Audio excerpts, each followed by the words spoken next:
ಹೇಳಿದ್ದಾನೆ.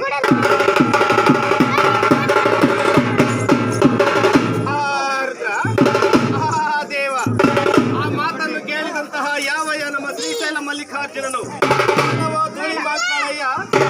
ಬಹಳ ದೂರದಿಂದ ನಡೆದು ಬಂದು ನನಗೆ ಹಸಿವಾಗಿದೆ, ನನ್ನಲ್ಲಿರುವ ಮಜ್ಜಿಗೆ ಹಂಬಲಿಯನ್ನು ಕೊಡು ಎಂದು ಕೇಳಲಾಗ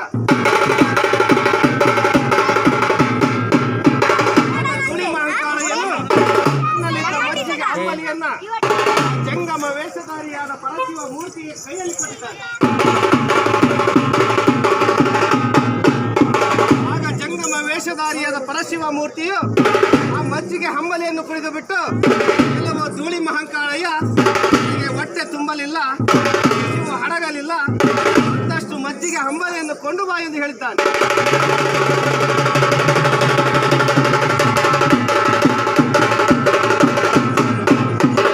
ಆಗಲ ಧೂಳಿ ಮಹಂಕಾಳೆಯನ್ನು ತನ್ನ ಮಹಾಮನೆಯ ತಡೆಗೆ ಯಾವ ರೀತಿಯಾಗಿ ಹೊಡಿತಾನೆ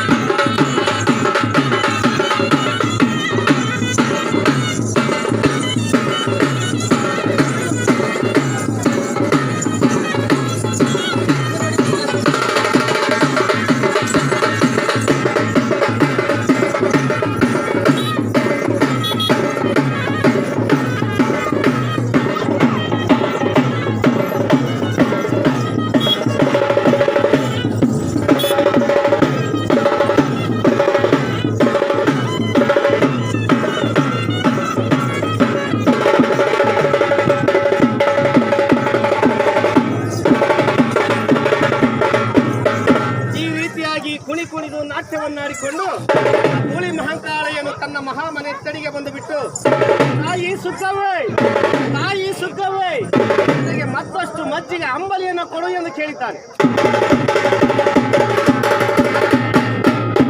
ಇದನ್ನು ಕಂಡಂತಹ ಯಾವ ತಾಯಿ ಸುಗ್ಗಳಾದೇವಿಯು ನನ್ನ ಮಗ ಮಾತನಾಡುತ್ತಿರುವನಲ್ಲ, ನನ್ನ ಮಗ ಮಾತನಾಡುತ್ತಿರುವನಲ್ಲ ಎಂಬುದಾಗಿ ಬಹಳ ಸಂತೋಷ ಭರಿತರಾಗಿ ಮತ್ತೊಂದು ಮಜ್ಜಿಗೆ ಹಂಬಲಿಯನ್ನ ತನ್ನ ಕಂದನಾದ ಮಹಾರ್ದ್ರ